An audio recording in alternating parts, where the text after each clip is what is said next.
بسم اللہ الرحمن الرحیم۔ السلام علیکم ناظرین، پروگرام مکالمہ کے ساتھ میں ہوں آپ کا میزبان عمیر بن ریاض۔ ناظرین، آج ہم بات کریں گے پاکستان کے بحران پر، وہ بحران جو ہمیں پاکستان کے تمام معاشرتی، معاشی، اقتصادی اور تعلیمی ہر شعبے میں نظر آتا ہے۔ لیکن ہماری یہ گفتگو اس لحاظ سے مختلف ہوگی کہ ہم پاکستان کو درپیش مسائل کا ذکر کرنے کے بجائے ان اسباب اور عوامل پر گفتگو کریں گے جو اس ہمہ جہتی بحران کا سبب بنے ہیں۔ اور اس حوالے سے ہماری رہنمائی کے لیے حسب معمول ہمارے ساتھ موجود ہیں معروف دانشور اور کالم نگار جناب شاہنواز فاروقی صاحب، اور اس گفتگو میں ہمیں جوائن کر رہے ہیں قاضی محمد یاسر اور احمد تمجید اعجازی۔ شاہنواز صاحب، سب سے پہلے تو ہمیں یہ بتائیے کہ یہ جو پاکستان کی بحران اور ہر دن کے ساتھ یہ بڑھتا جا رہا ہے، یہ ہے کیوں، کس وجہ سے ہے؟ کیا یہ بات کہنا درست ہے کہ ہماری تعمیر میں ہی کوئی صورت خرابی کی مضمر تھی جو ہم آغاز سے ہی زوال پذیر ہیں اور پھر یہ زوال کا یہ سلسلہ بڑھتا چلا جا رہا ہے؟ جی بہت شکریہ۔ دیکھیے، پاکستان ایک ایسا ملک ہے کہ جس کی مطلب روئے زمین پر کوئی اس طرح کی مملکت کی کوئی دوسری مثال موجود نہیں ہے۔ یعنی ایسا ملک نہیں ہے جو پہلے سے موجود تھا، بلکہ یہ ملک ایک نظریے کی بنیاد پر تخلیق ہوا، اور وہ نظریہ ہی اس کو ڈیفائن کرنے کے لیے کافی ہے۔ یعنی پاکستان کا اول و آخر وہی نظریہ ہے، یعنی اسلام۔ جب پاکستان کا مطالبہ کیا گیا تو اس وقت دنیا کے دو غالب نظریات موجود تھے۔ ایک نظریہ جو تھا وہ قوم پرستی کا نظریہ تھا کہ آپ قوموں کو نسل کی بنیاد پر، زبان کی بنیاد پر اور جغرافیے کی بنیاد پر آپ ڈیفائن کر رہے تھے، اور اس کی بنیاد پر آپ ان کے تشخص کو واضح کر رہے تھے۔ لیکن برصغیر کی ملت اسلامیہ نے قومیت کے اس پورے فلسفے کو یکسر نظر انداز کر دیا، اس کی طرف آنکھ اٹھا کر بھی نہیں دیکھا۔ دوسرا جو غالب نظریہ تھا اس زمانے کا، وہ تھا سوشلزم۔ آپ کو معلوم ہے کہ 1917 میں روس کے اندر انقلاب آ گیا، مارکسسٹ انقلاب آ گیا، اور وہ انقلاب جو تھا اتنا زبردست تھا کہ وہ صرف روس تک محدود نہیں رہا، بلکہ وہ بہت تیزی کے ساتھ برآمد ہوا، اور پورا ایسٹرن یورپ اس کی عزت میں آ گیا، اور دنیا کا کوئی ملک ایسا نہیں رہا کہ جہاں پر کمیونسٹ ریولوشن کے اثرات نہ پہنچے ہوں۔ اور پھر 1949 کے اندر جو ہے وہ چین کے اندر بھی انقلاب آ گیا۔ لیکن برصغیر کی ملت اسلامیہ نے اس غالب نظریے کی طرف بھی آنکھ اٹھا کر نہیں دیکھا۔ برصغیر کی ملت اسلامیہ نے اپنے آپ کو جس چیز کی بنیاد پر متعین کیا، اپنے تشخص واضح کیا، وہ اسلام تھا۔ مسلمانوں نے کہا کہ ہم ہندوؤں سے ایک مختلف قوم ہیں، اور اس کی بنیاد انہوں نے نسل کے اوپر نہیں رکھی، رنگ کے اوپر نہیں رکھی، زبان کے اوپر نہیں رکھی، جغرافیے کے اوپر نہیں رکھی، بلکہ کلمہ طیبہ کے اوپر رکھی۔ کہا کہ لا الہ الا اللہ محمد رسول اللہ، یہ ہماری اول و آخر حقیقت ہے، اور ہم اسی کی بنیاد پر اپنا تشخص، انفرادی تشخص اور اجتماعی تشخص متعین کرتے ہیں، اور اسی کی بنیاد پر ہم مختلف قوم ہیں، اور اسی کی بنیاد پر ہمیں ایک الگ ملک درکار ہے۔ اب آپ دیکھیں کہ جو برصغیر ہے اس وقت کا، اس کا جو جغرافیہ ہے وہ 40 یعنی لاکھ اسکوائر کلومیٹر سے زیادہ ہے، اور برصغیر کی ملت اسلامیہ بہت ہی بکھری ہوئی، بہت ہی اسکیٹرڈ ایک ملت ہے، اور ان کے درمیان کوئی میٹنگ پوائنٹ نہیں ہے، نہ ٹیلی ویژن کا میڈیم اس زمانے میں موجود تھا، نہ کوئی اخبار تھا جو ان کو مجتمع کرنے والا ہو، نہ کوئی ایسا فیکٹر دوسرا تھا تاریخی کہ جس کی بنیاد پر ان کو جمع کیا جا سکتا ہو۔ لیکن آپ نے چونکہ اسلام کی قوت کی بنیاد پر اس ملک کا مطالبہ کیا، اور آپ نے دیکھا کہ اسلام کی قوت کی بنیاد پر برصغیر کی ملت اسلامیہ متحد ہوئی، منظم ہوئی، اس کی بنیاد پر متحرک ہوئی، اور اس کی بنیاد پر آپ نے 7 سال کی قلیل مدت میں دنیا کی سب سے بڑی اسلامی مملکت تخلیق کر کے دکھا دی۔ اور یہ اس اعتبار سے ایک تاریخی معجزہ ہے کہ آپ پوری تاریخ کا سفر آپ کے سامنے ہے۔ امریکہ کی جو جد و جہد آزادی آپ کو معلوم ہے کہ وہ دہائیوں کا سفر اس نے طے کیا، تب جا کر وہ کامیاب ہوئی۔ ساؤتھ افریقہ کے لوگوں کی جو جد و جہد آزادی ہے، وہ اس کی تاریخ آپ کے سامنے ہے، 60-70 سال ان کو آزاد ہونے میں لگ گئے۔ فلسطینی جد و جہد کر رہے ہیں، ایک سیکولر فریم کے اندر انہوں نے جد و جہد کی ہے طویل عرصے تک، اور آپ کو معلوم ہے 65 سال ہو گئے، اور آزادی ان کے لیے آج بھی ایک خواب ہے۔ لیکن برصغیر کی ملت اسلامیہ نے 7 سال کے اندر آزادی کا مطالبہ بھی کیا، 7 سال کے اندر آزادی کی بنیاد پر تحرک بھی اختیار کیا، اور صرف 7 سال کے اندر ایک ملک بھی بنا کر آپ کو دکھا دیا۔ یہ برصغیر کی ملت اسلامیہ کا کارنامہ نہیں ہے، یہ قائد اعظم کا بھی کارنامہ نہیں ہے، بلکہ اس کے پیچھے اصل قوت اسلام کی قوت تھی۔ اسلام ہی کی قوت وہ قوت تھی کہ جس نے محمد علی جناح کو قائد اعظم بنایا، اور برصغیر کی ملت اسلامیہ کو جو ایک بھیڑ تھی ایک قوم میں تبدیل کیا۔ تو مگر پھر کیا ہوا؟ مسئلہ پھر یہ ہوا کہ پاکستان کے قیام کے بعد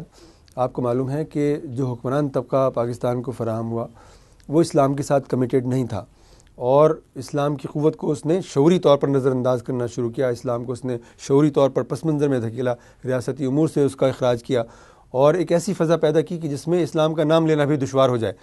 چنانچہ آپ نے دیکھا کہ وہ قوم کہ جس نے محض 7 سال کے اندر ایک دنیا کی سب سے بڑی اسلامی مملکت تشکیل دی تھی، اسلام سے جیسے جیسے دور ہوتی چلی گئی، اس کے اندر وہ تمام عوارض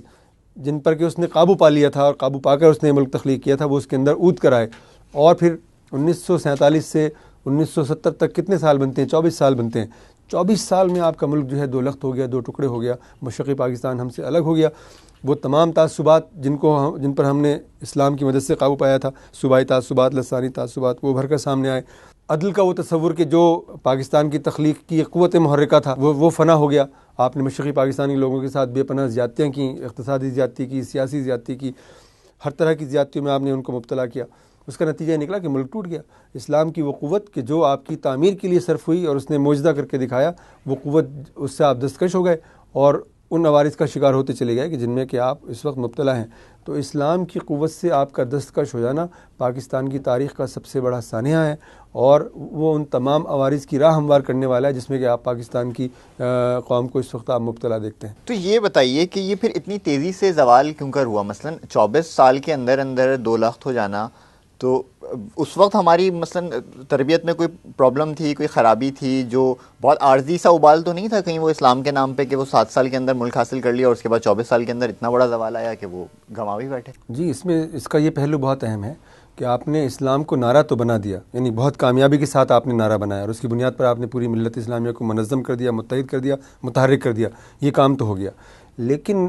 ضرورت تھی اس بات کی کہ نعرے کو شعور بنایا جائے، نعرے کو نظام بنایا جائے، اس کو سسٹمیٹائز کیا جائے۔ اس کا وقت کسی کو نہیں ملا، اس کا وقت نہ قائد اعظم کو ملا، اور مسلم لیگ کے اندر تو اس کی گنجائش ہی نہیں تھی، یعنی نہ اس کی اٹھان اس طرح کی تھی، نہ اس کے اندر تربیت کا کوئی ایسا نظام تھا کہ وہ اسلام کو سسٹمیٹائز کر سکتی۔ آپ کو معلوم ہے کہ بہت سارے لوگ ایسے گزرے ہیں آپ کی تاریخ میں کہ جنہوں نے اس بنیاد پر قائد اعظم سے اختلاف بھی کیا، اور ان کا خیال یہ تھا کہ مطلب قائد اعظم جس مطالبے کو لے کر کھڑے ہوئے ہیں وہ مطالبہ تو بالکل مبنی بر حق ہے اور اس کے سوا کوئی دوسرا آپشن بھی ہمارے سامنے نہیں ہے، لیکن مسلم لیگ جتنے بڑے نعرے کو لے کر کھڑی ہوئی ہے اس کے لیے وہ کیپیبل نہیں ہے، وہ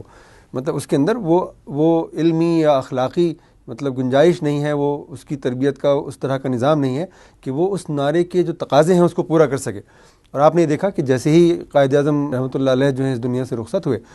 مسلم لیگ جو تھی وہ تقریباً ایک کولیپس کرتی ہوئی جماعت بن گئی، اور وہ جو ڈرفٹ کرنے کا عمل تھا، مرکز سے دور ہونے کا عمل تھا، وہ بہت تیزی کے ساتھ آگے بڑھا، اور 24 سال کے اندر یہ ملک جو تھا وہ دو ٹکڑوں میں منقسم ہو گیا۔ پاکستان کے جو موجودہ بحران ہے اس میں ایک چیز جو بار بار کہی جاتی ہے وہ قیادت کا فقدان ہے، تو اس حوالے سے ذکر کیجیے گا کہ قیادت کا فقدان کیوں کر پیدا ہوا اور یہ جو ہے ابھی تک اس فقدان سے ہم باہر نہیں نکل سکے؟ جی، یہ بالکل بہت بنیادی بات ہے۔ پاکستان کا جو موجودہ بحران ہے اس کا بہت گہرا تعلق قیادت کے خلا سے ہے اور قیادت کے معیار سے ہے۔ آپ کو معلوم ہے کہ قائد اعظم جو تھے وہ قیام پاکستان کے 1 سال کے اندر ان کا انتقال ہو گیا، اور پھر دیکھتے ہی دیکھتے ان کی جو مطلب ان کے بعد جو دوسری اہم شخصیت تھی نوابزادہ لیاقت علی خان کی، وہ بھی شہید کر دیے گئے، اور پھر کوئی ان کے بعد ایسی شخصیت نہیں تھی کہ جو مسلم لیگ کو متحد اور منظم کر سکتی، یا وہ پورے پاکستان کو مطلب گویا اس کی ایک علامت بن کر سامنے آ سکتی۔ تو قیادت کے اس خلا نے بہت سارے ایسے مسائل کو جنم دیا کہ جن کا سامنا مثال کے طور پر ہندوستان کو نہیں کرنا پڑا۔ آپ کو معلوم ہے کہ ہندوستان جب آزاد ہوا تو ان کے پاس گاندھی تھے، اور گاندھی طویل عرصے تک زندہ رہے، اور پھر جب ان کو مار دیا گیا تو ان کا جو خلا تھا وہ نہرو نے بہت کامیابی کے ساتھ اس کو پر کر دیا، اور نہرو بہت طویل عرصے تک 15-16 سال تک جو تھے وہ ہندوستان کے پرائم منسٹر رہے، اور پھر جو ان کا ورثہ تھا وہ منتقل ہوا ان کے خاندان میں، اور ایک کے بعد دوسرا، دوسرے کے بعد تیسرا آدمی ان کو فراہم ہوتا چلا گیا۔ پاکستان میں صورتحال یہ ہوئی کہ قائد اعظم کے بعد